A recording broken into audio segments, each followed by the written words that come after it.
That's what God does. God will give you an impossible task. What does he expect you to do? Do it. Yeah, all right. Came out too easy, John. I'm sorry. An impossible. see, because they're still thinking about it. When God gives you an impossible task to do, would God, James, give you an impossible task that you could not fulfill? No, he wouldn't. No, he wouldn't. So since he would give you that impossible task, why do we fuss about it? All right, we'll see. Did he not set up the confrontation of the experience of Mount Carmel with Elijah the prophet? You remember that? When all the prophets of Baal had all their little false altars built up and everything, and he said, now the one that sends fire, oh, okay, and they had all these 150, 250 preachers, false pimps out there, and Elijah was all alone. And man, they was out there, you should read the story. Funniest thing you've ever seen. You got, man, hundreds of preachers out there screaming for fire to come down and burn up something, and nothing happened. And Elijah started saying, why don't you scream louder? Maybe your God is dead. Maybe he don't hear you. And then Elijah got out there and just bowed his head and said, Lord, send some fire. And before the words came out of his mouth, fire came from heaven, burned up the altar, the dirt, the rock, everything. Hey. Yet Ezra and Nehemiah think it difficult to rebuild the walls of Jerusalem after their desolation. I'm looking at the, look, I'm going to tell you guys the truth. I'm going to tell you guys, all this talk, yeah, time out a little bit, all this talk about marriage and everything, it is so easy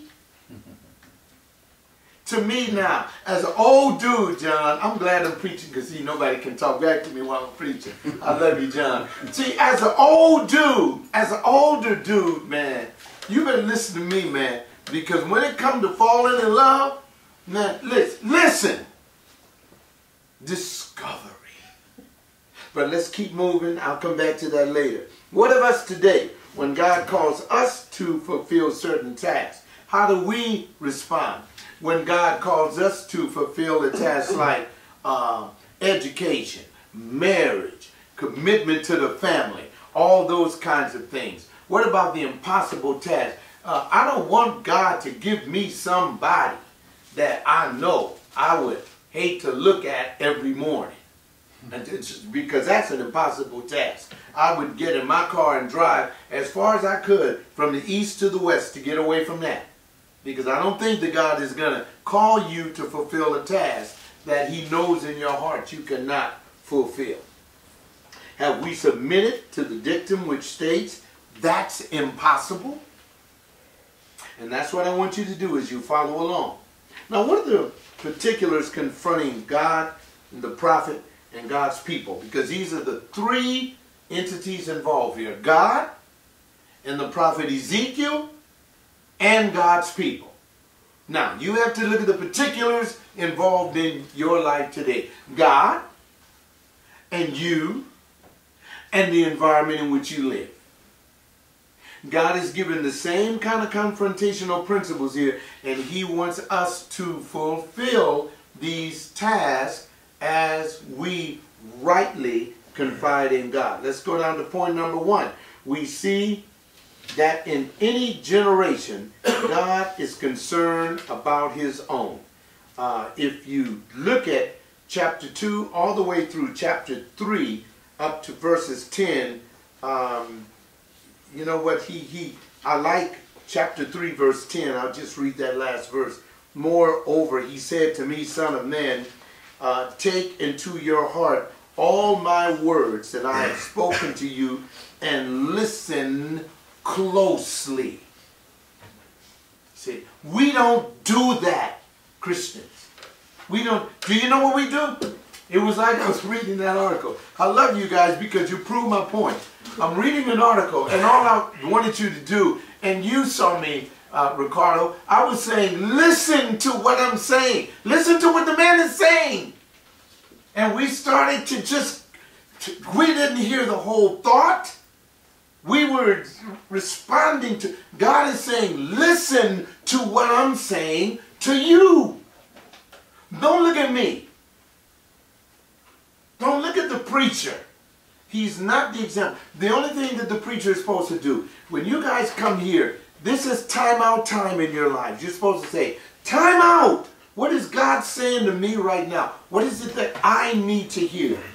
Oh, if our churches in America had preachers that would just tell the people, time out, time out. Listen to what I'm saying.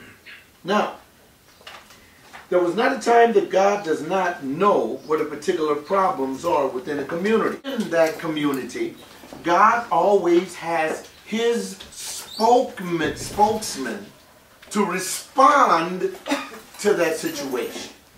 Whatever it is.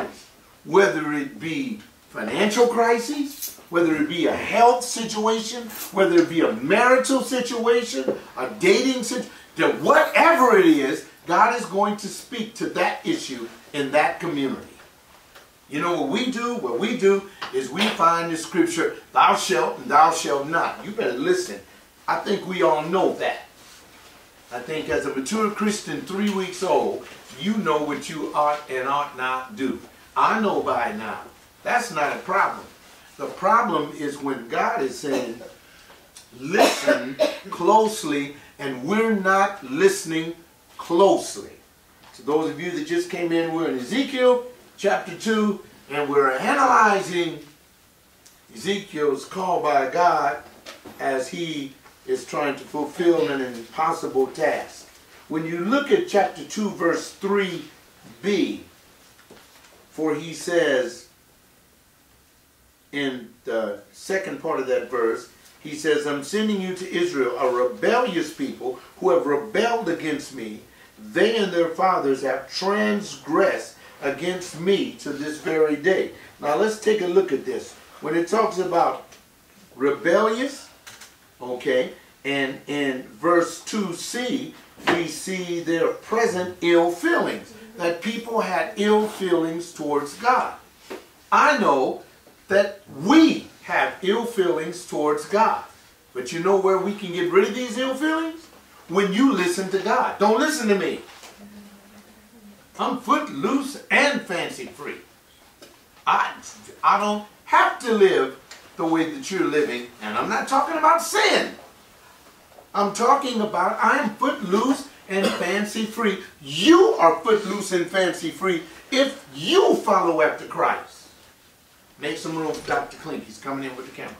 Now, we must realize that this is what God calls us to do. When you look at chapter 3, verse 5, we're jumping around, but I want you to look at what God is saying to the prophet. He says, for you are not being sent to a people of unintelligible speech or difficult language, but to the house of Israel. Do you know what God is saying? You folks understand what God is saying to you. See, a lot of times what we try to do is we try to make our John, well, I don't understand what's going on in my life. I don't understand.